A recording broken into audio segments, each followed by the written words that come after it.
Hey, I want to talk to you guys about my gear. I just got up to 108 and kind of what the best build is. You guys can check out my Warlord video guide for more information on how to kind of play a Warlord, but this video I can talk about my gear a little bit more in depth.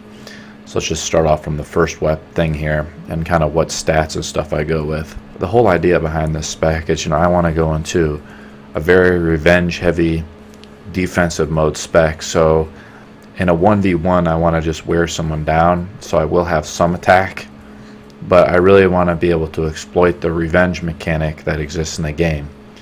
And we all know that revenge is very overpowered, so you want to use it, especially in 2v1s, because as the Warlord I can get you into the headbutt spam and it can knock you down. So for instance, I just got revenge mode duration here and debuff resistance. Now debuff resistance, what that's going to do is prevent you from taking bleed damage from the Nobushi and other assassin classes like the Peacekeeper grab, where they apply a bleed effect to you. That's going to reduce that bleed damage to you. So I'm thinking like, okay, my guy's a heavy, I want to get tough as nails, I want to get that damage reduction. I really want to get as much passive resistance or damage or defense as I possibly can, at the same time maintaining some level of offense and being able to defend myself. With my chest, there's a couple ways you can do this. So block damage is how much damage you take when you, I think, inflict damage on someone. So you have block damage resistance and then you have block damage. So when you attack someone, they can take damage just from blocking your attack. But what I find is that for whatever reason, and just a lot of game modes, that I need like a lot of sprint speed. Yes, I'm not going to get that execution health regen, but then I go look for the regeneration if I need to, or I'm defending a node in Dominion. So in Dominion I need to move around because my team is neglecting a node, or I want to go attack the other enemy node. So you can swap out block damage if you want, but I want to punish turtlers. That's another thing I like about the Warlord. He's one of the few classes in the games, like against like a Kensai or a Warden, or against a lot of players that are just trying to turtle up against you, well then the headbutt can really counter them. With the shoulders I end up getting block damage resistance. So unlike block damage, now I'm taking block damage resistance. Revive speed can be really powerful if you want to go in that spec and that route. The first tier talent for the Warlord is, I believe, you can actually get increased revive, so you can change this to a revive if you want to. But I personally rather go into stamina regeneration, because I don't want to get to exhaustion, but if it happens, that's okay.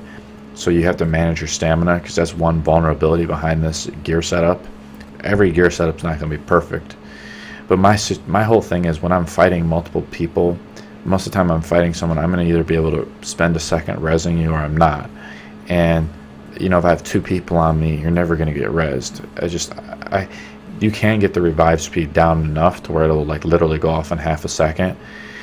But against better players, you're going to get spammed, you're going to get grabbed by Shidoku, or you're going to get headbutted by a Warlord, or the Viking is just going to spam that unblockable. There's like 1,000 ways where your revive speed doesn't matter. So I'd rather make up for it with stamina regen, which is, I think, how quickly you recover stamina. I think even in the lower part of when you start getting very low on stamina, it's not when you're exhausted, but just when your bar comes off of, basically, if you fall below half stamina, your bar might be lower, and also it's how quickly probably your stamina regenerates. But the main thing is, you see I have block damage resistance is the main part of this piece of gear here. So I want to build this guy into an ultra tank, in which he is. So, once I get tough as nails and I get the damage reduction ability, flesh wound, you can't even hurt me. I've had, in the 2v1 situation, that's what I'm gearing for. I want to be able to easily fight off 2v1 guys all the time. Now with my sword here, I picked this sword up out of a box, and I think I changed its look.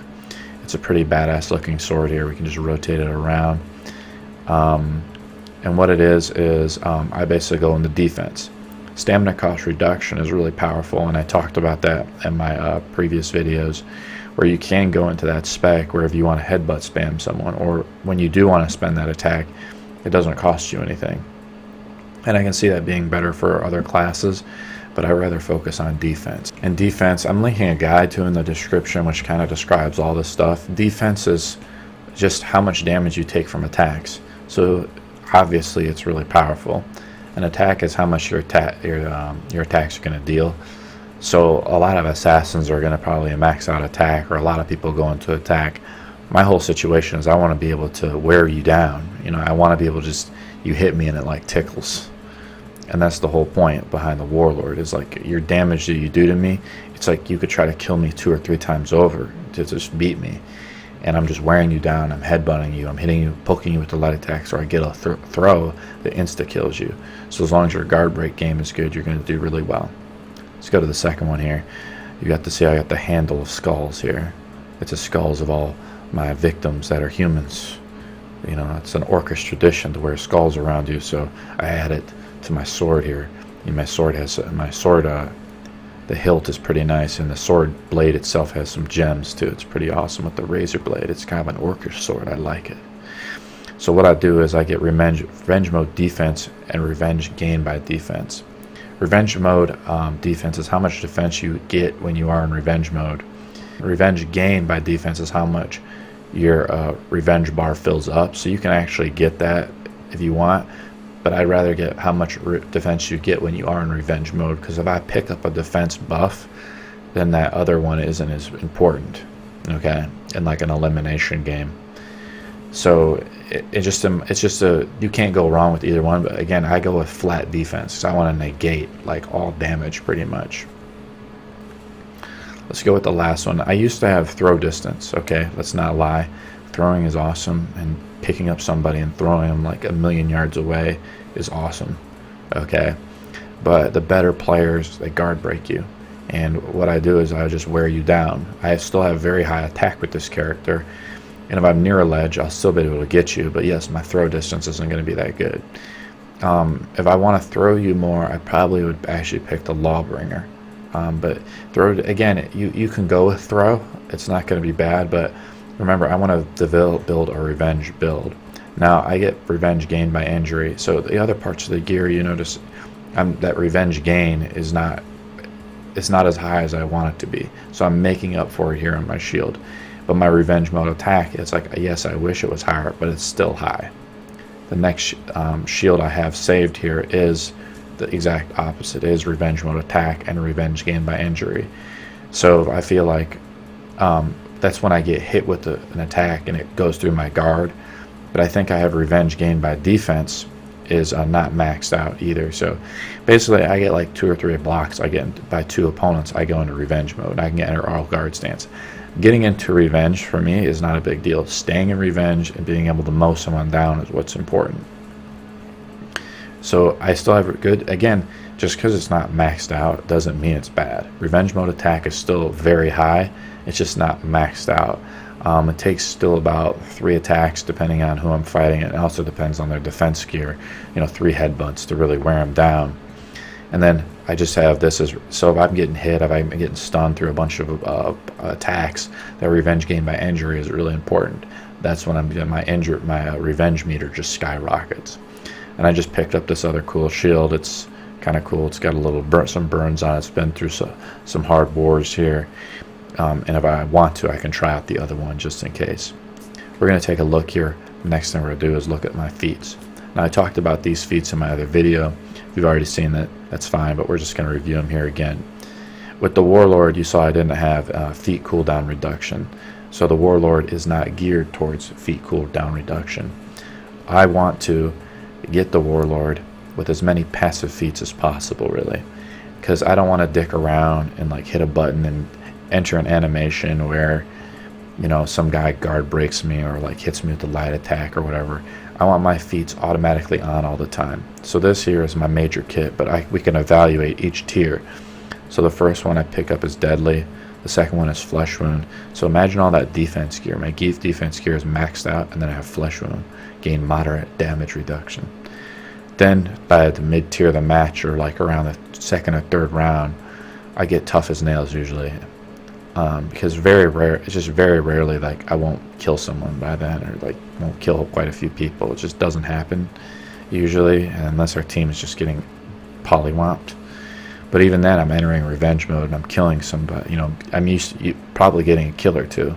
That's the reality.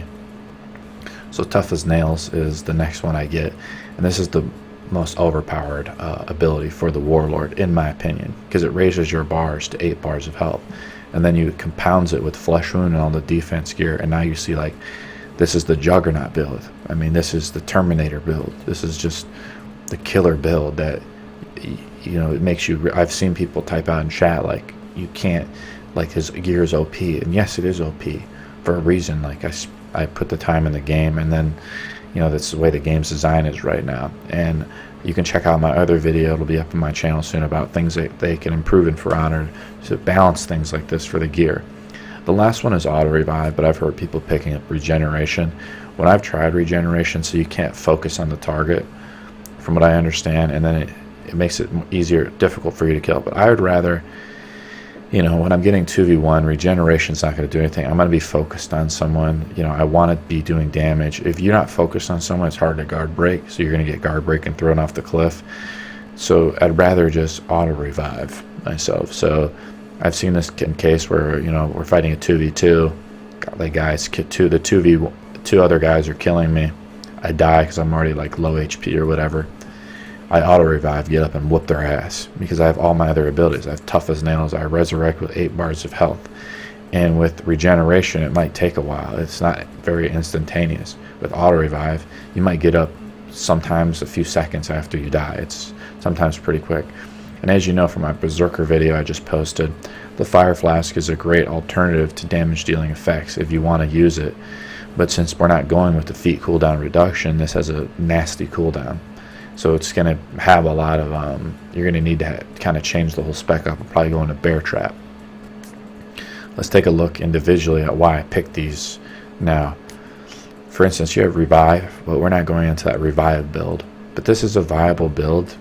You can go into a high defense and then crank out the revive speed to, again, to be like the second or top tier, so you can like instantly revive people. You can just run around the map, and it could be, you could be very dangerous. And it's only a first tier feat, so you would still have to get to the first tier.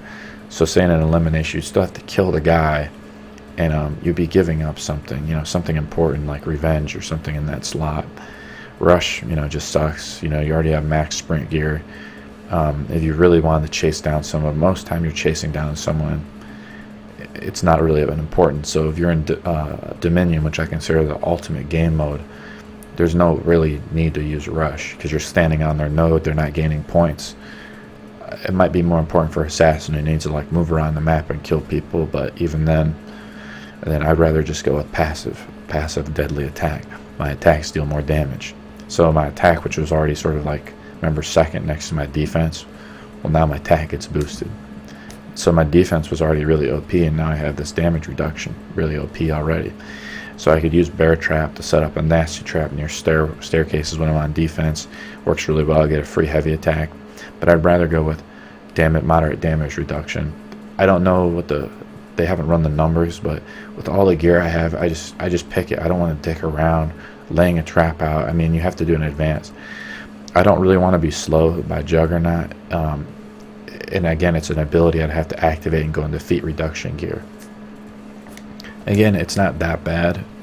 Juggernaut probably wouldn't be that bad. This is the Juggernaut / Terminator build, so you could pick it up just for fun. But really, this is, you know, the Titan's grip, you know, build. This is the ass whoop build. This is the chop head off build. This is like your indestructible build. It's not really the Juggernaut build. Fury is, it's a good ability, but think about what you're giving up. You're giving up 8 bars of health. You know, that's a lot of bars of health to weed through. With all the defense gear, it's like killing 3 people. It's literally trying to kill 3 people with this guy. Passive, you'll deal damage on block attacks. Well, you really don't need that because of the headbutt. You can break people's guard, really break them down by using headbutts, so you don't need to try to throw out light attacks, which can get parried. You start juking in headbutts into guard breaks, and the punch through is not really, it depends on your style of play, but personally I just would not pick it. Tough as nails is where you want to go, and it works well with auto revive because you revive with 8 HP. We already talked about the last tier here already. Hey, this is Asbog. I play a lot of different video games. I wanted to share my spec with you and my 108 gear. Warlord here is just a beast in general. Hope you guys like the channel. Hope you guys like the video. I make a lot of Frowner videos, make videos of all kinds of content. Like, subscribe, comment, and tell me what you think about your build, or link your build if you made a video. I'm interested to see what other classes or builds or people are playing that are 108 gear score. And I'll see you guys in the next chapter.